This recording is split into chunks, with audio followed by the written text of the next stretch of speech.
Alors, la prédication se situe quelques jours après ce que Daniel vient d'expliquer. C'est incroyable, hein? Et je n'ai pas la prétention de vous apprendre quelque chose aujourd'hui, simplement que vous puissiez vous poser des questions, et notamment une question, enfin même plusieurs questions. Est-ce qu'on a saisi l'importance du sacrifice de Jésus-Christ? Est-ce qu'on a saisi la grâce de Dieu? Est-ce qu'on s'est approprié la grâce de Dieu? Vous savez qu'il y a des chrétiens qui ont été baptisés, qui sont dans une église et qui n'ont jamais réalisé la grâce de Dieu dans leur vie. Ils n'ont jamais réalisé l'importance du sacrifice de Jésus-Christ. On connaît l'histoire. Ici, tout le monde connaît l'histoire. Un mont, 3 croix, l'une d'elles, celle du milieu, l'est pour mon salut. Sur cette croix, c'est Jésus-Christ, le Fils de Dieu, qui a pris sur lui tous les péchés du monde. Et il en a supporté le divin châtiment. Il est frappé par la justice de Dieu. Il subit à ma place toute la colère de Dieu contre mes péchés. Et on sait que le bras de Dieu n'a été retenu en rien, parce qu'il faut que la justice soit rendue et que le mal soit condamné. Et Christ est celui qui a payé à ma place pour ma délivrance. Quand je parle de cette façon-là, c'est comme si vous vous parliez à vous. Christ est mort à votre place, pour vos péchés. Il a payé le prix et il n'y a rien à ajouter à la colère de Dieu qui s'est abattue sur lui et à l'œuvre salvatrice par laquelle je reçois la rédemption et le pardon de Dieu. Il n'y a rien. Jésus-Christ a tout payé. Et c'est là que il faut arrêter la religiosité. Parce que en Jean 19:30, il est dit, quand Jésus eut pris le vinaigre, il dit « Tout est accompli ». Et baissant la tête, il rendit l'esprit. Tout est accompli. Il y a des gens qui pensent qu'ils doivent encore faire quelque chose pour Dieu. Il faut que. Il n'y a rien à faire. Il n'y a rien à faire. Rien. Christ a tout accompli. Mais bien sûr, qu'est-ce qui a été accompli? Et c'est là où beaucoup ont du mal à comprendre. Qu'est-ce qui a été accompli? Oui, Christ est mort pour le pardon de mes péchés. Et après? Il y a des gens qui ne comprennent pas cette phrase-là. Il y a des gens qui ne comprennent pas que certains, par exemple, meurent de la grippe. Mais c'est qu'une maladie banale. Je n'ai pas besoin de me faire vacciner. Il y a combien de morts de la grippe par an? Vous voyez, c'est une image. Je n'ai pas besoin du salut de Dieu, de Jésus. J'en ai pas besoin.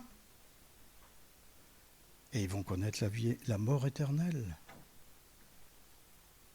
En fin de compte, c'est la mort de Jésus-Christ pour nous, c'est le plan de Dieu en grâce envers tous les hommes.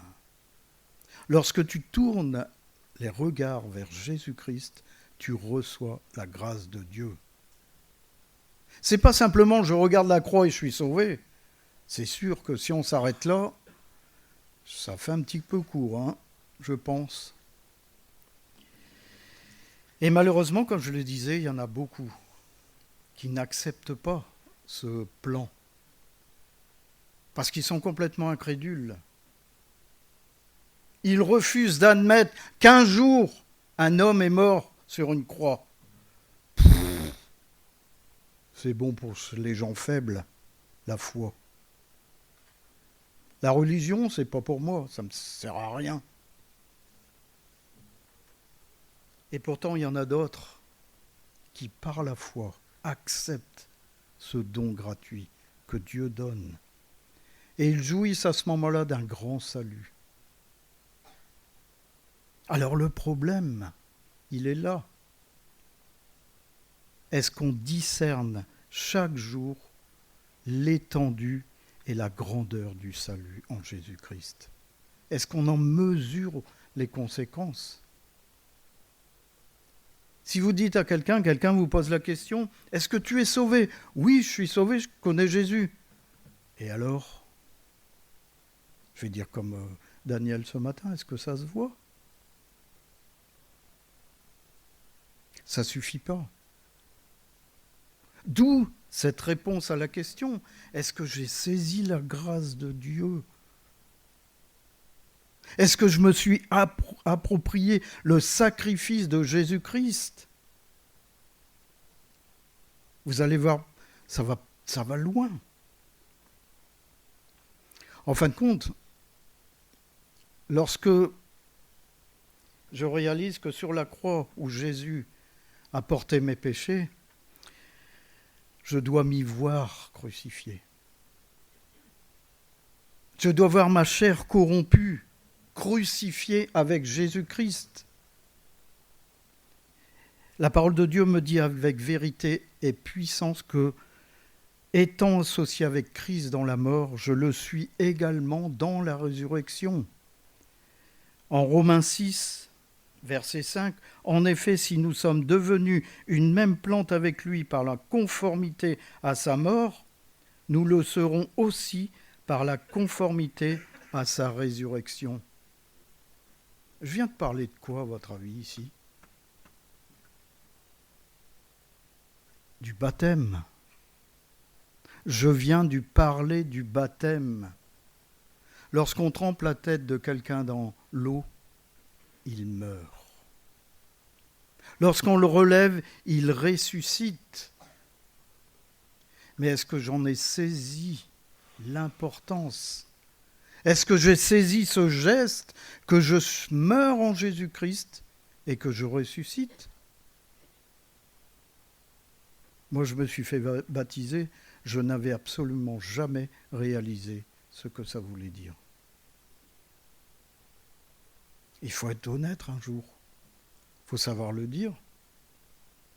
Il faut savoir dire, oui Seigneur, j'ai jamais saisi ce que ça voulait dire. J'ai jamais compris pourquoi tu as accepté de mourir pour moi sur la croix. J'aime à dire qu'on le verra plus tard, lorsqu'on sera avec lui dans le ciel. Mais le problème, c'est est-ce qu'on sera avec lui dans le ciel? Parce que, certes, j'ai peut-être pris le baptême, certes, je suis peut-être dans une église, mais est-ce que ma vie correspond à la parole de Dieu? Est-ce que ma vie reflète le sacrifice de Jésus-Christ? Est-ce que cette grâce qui est devant mes yeux, je l'ai prise, je l'ai posée sur mon cœur? Est-ce que j'ai fait ça? Ou est-ce que je vis comme un bon pharisien, sûr de sa parole, sûr d'avoir dans mon cœur cette parole, alors qu'elle n'est que dans ma tête? Parce qu'un poirier, si vous plantez un poirier, si vous plantez un pommier, vous attendez à quoi? À avoir des poires ou des pommes, on est d'accord. Donc ça veut dire porter du fruit. La grâce de Dieu dans votre vie doit vous amener à porter du fruit. Et le fruit est issu de l'Esprit de Dieu qui est en vous, qui tous les jours vous travaille, lorsqu'on se laisse travailler.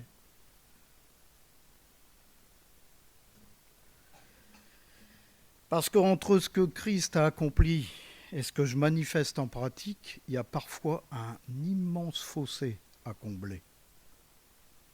C'est-à-dire que ça ne correspond pas du tout à ce que j'entends, à ce que je lis, ma vie ne reflète absolument pas ce sacrifice. Parce que, et ça c'est un fléau, la mise en pratique de la parole de Dieu est souvent passée au second rang, parce qu'elle est devancée par quoi? Les pratiques religieuses. Sans attachement par la foi à Jésus-Christ.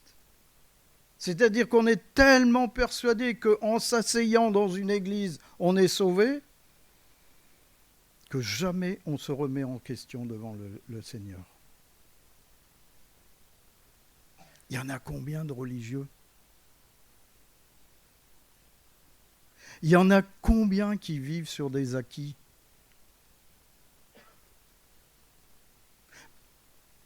Lorsqu'on est devant la parole de Dieu, celle-ci doit nous travailler.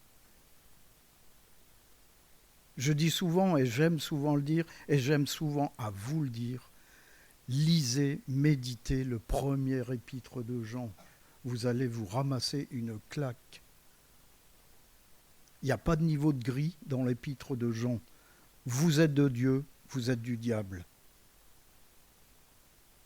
C'est ça que doit faire la parole de Dieu. Elle doit nous amener à nous considérer face à lui. Et peut-être un jour de dire, mais Seigneur, je suis des années-lumière du sacrifice de Jésus-Christ. Vous comprenez que Jésus-Christ est mort pour quelque chose. Il n'est pas mort parce que son Père lui a dit, écoute, tu vas mourir sur la croix. Mais non, il est mort pour sauver l'humanité, pour donner cette porte ouverte, cette petite porte avec ce petit chemin qui est derrière. Il a donné cette porte ouverte à celui qui aura le courage de l'emprunter. Parce qu'il faut du courage. Il faut du courage à se sentir sale devant Dieu. Il faut du courage pour se sentir meurtrier. J'ai jamais tué personne. Mais parfois, une parole, une seule parole peut tuer quelqu'un. Il faut avoir le courage de dire mais non, j'ai jamais reçu, j'ai jamais connu ce temps-là. Il faut que je m'approprie la grâce de Dieu. Et on oublie souvent qu'on n'a rien à faire. Parce que tout a été fait à la croix. Quand Jésus-Christ crie « tout est accompli », c'est-à-dire qu'il suffit simplement d'avoir cette foi, de croire en lui, de l'aimer et surtout de l'obéir. Il y a un verset que j'aime bien, c'est en Jean 13, 17. Vous savez ces choses, vous connaissez la parole, vous le lisez tous les jours, vous êtes heureux pourvu que vous les pratiquiez. Mettez en marche la foi que vous avez reçue de Dieu. Mettez en marche toutes ces choses qui sont devant vos yeux, que vous lisez comme une vérité et qui est la vérité de Dieu en Jésus-Christ. Lorsque je regarde à la croix, en fin de compte, je dois m'y voir crucifié à côté de Jésus. Et lui, en train d'expier mes péchés. On l'a lu mardi, ce verset. J'ai été crucifié avec Christ, et si je vis, ce n'est plus moi qui vis, c'est Christ qui vit en moi. Ça, c'est extrêmement difficile. C'est ce qu'il y a de plus difficile pour un humain. Ce n'est plus moi qui vis. Il y a combien d'orgueilleux dans nos églises et qui ne veulent pas l'admettre. C'est Christ qui vit en moi. On en revient à ce que disait Daniel. Si Christ n'est pas en moi, je suis incapable de produire l'amour de 1 Corinthiens 13. J'en suis incapable. Je vais bricoler quelque chose. Et puis dès qu'il y a un truc qui ne va pas dans mon sens, ça explose. Puis après, on va prendre la Sainte Seine. Et on se tape sur le ventre en disant « Je suis sauvé ». Vous comprenez ce que je suis en train de vous expliquer? C'est-à-dire que on met à la poubelle le sacrifice de Jésus-Christ, tout simplement. Tout simplement. Parce qu'on n'a pas cette honnêteté de dire mais non, j'en suis loin. Je n'ai pas saisi réellement la mort et la résurrection de Jésus-Christ. Je n'ai pas saisi ce que Dieu voulait me donner, sa grâce.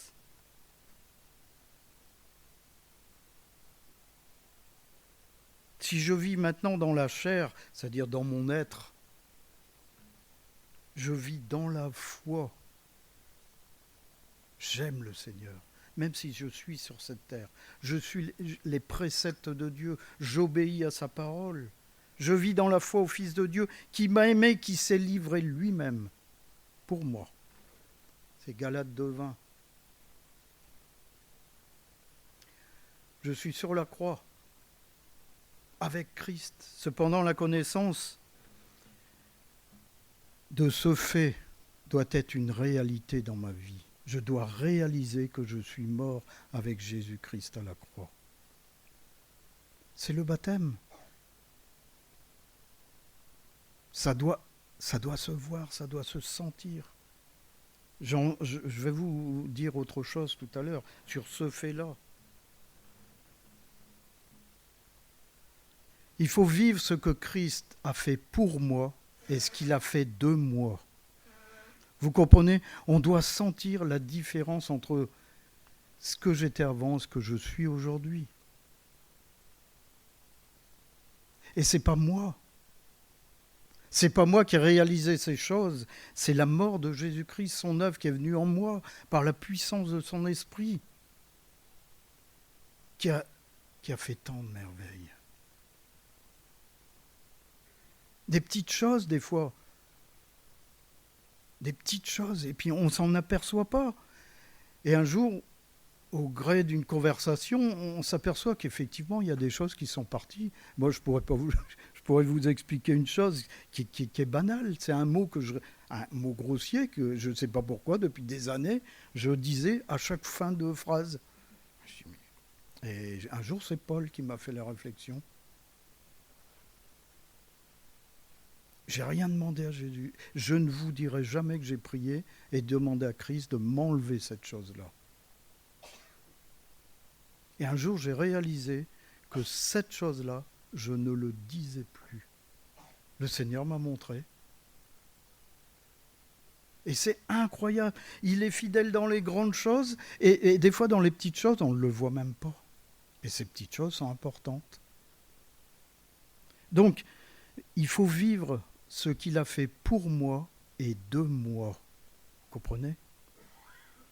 Parce que vous êtes de nouvelles créatures en lui. Vous êtes changés. Vous n'êtes plus le personnage hideux d'avant, qui sentait la mort. Vous êtes de nouvelles créatures. Vous avez du prix à ses yeux.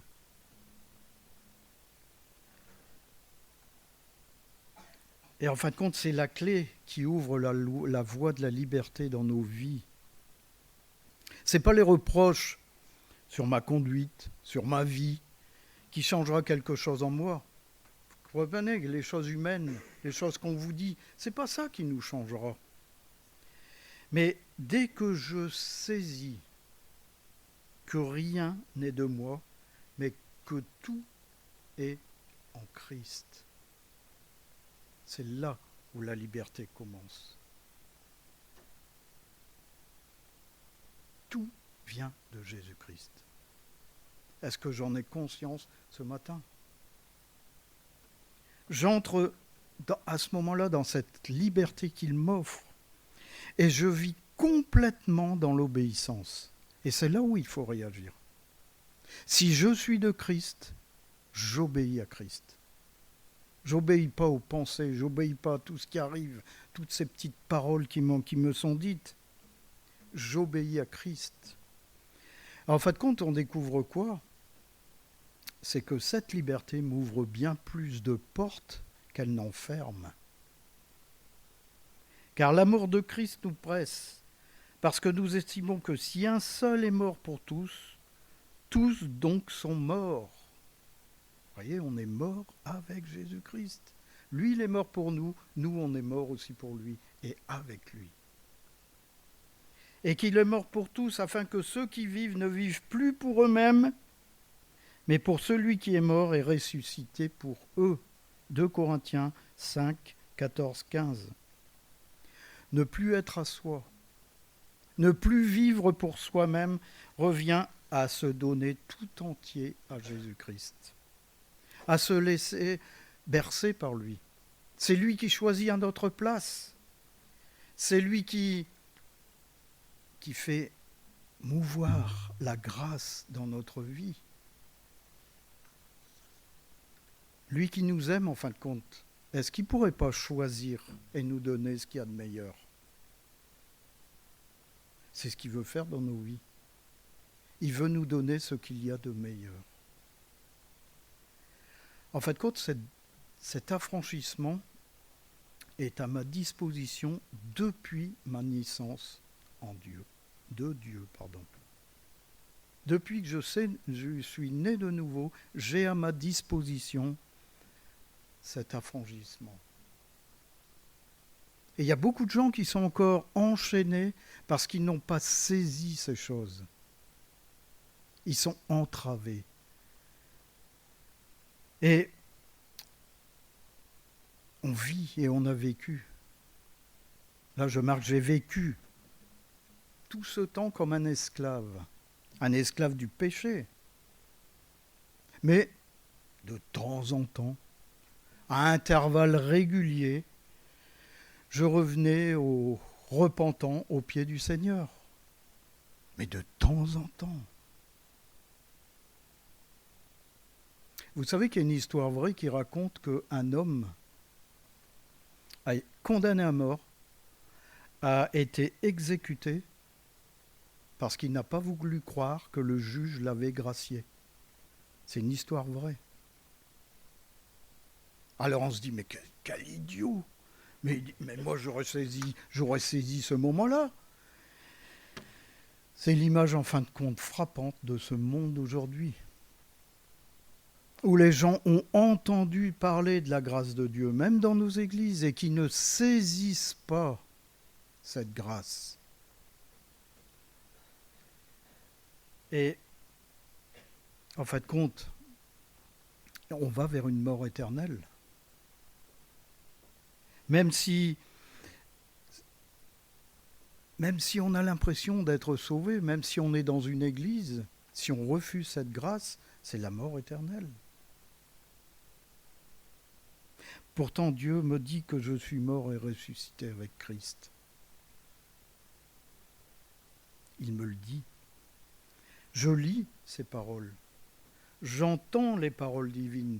Je les reçois. Mais dans mon fort intérieur, je n'ai pas la foi pour les accepter pleinement. De telle sorte, en fin de compte, que je ne bénéficie pas des effets de la grâce. Vous comprenez ce que je veux dire?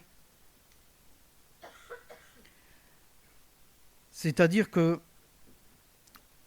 j'ai du mal à accepter qu'effectivement, Jésus-Christ est mort et ressuscité pour moi. Je ne le réalise absolument pas. J'ai été libéré et je me comporte comme si de rien n'était. Parce que je n'ai pas pleinement conscience du sacrifice de Jésus-Christ à la croix. Si donc le Fils nous vous affranchit, vous serez réellement libres. Jean 8, 36. Comment être libéré de ses péchés? La grande question. En fait, compte, la Bible nous répond parfaitement. Et simplement, Jésus-Christ a vaincu pour moi. C'est tout simple. Tout est accompli en lui. Et le fait qu'il faut saisir que Christ m'associe dans sa mort et dans sa victoire. C'est cette chose petite, puissante qu'il faut saisir. Je suis associé à Christ dans sa mort et dans sa victoire, avec la résurrection. Il a tout accompli. Il m'a délivré de mon moi pour que soient terminés les si, les hélas, les je. Mais il m'a également délivré des entraves de mon passé. Je vais vous dire quelque chose. C'est par ces meurtrissures que nous sommes guéris. C'est par ces meurtrissures que nous sommes guéris. Guéris de mon passé, guéris des blessures de mon enfance, des paroles qui m'ont blessé et qui ont influencé ma vie, guéris des malédictions prononcées sur moi ou sur ma famille. Tout est coupé. Tout est coupé en Jésus-Christ. C'est pour ça que rien ne doit m'empêcher de vivre la liberté à laquelle Christ m'invite. Il a brisé même les chaînes qui me retenaient de la chair et de ses convoitises. En Galates 5, 24, ceux qui sont à Jésus-Christ ont crucifié la chair avec ses passions et ses désirs. Je ne vis plus pour moi, mais je vis pour Jésus-Christ. Christ est vainqueur non seulement de la mort, mais aussi de mes atermoiements, de mes hésitations, de mon orgueil, de mon fatalisme coupable, de mon incrédulité quant à l'entièreté des véracités et la pleine puissance de ses promesses. Est-ce que je crois vraiment aux promesses de Dieu? Est-ce que j'y crois?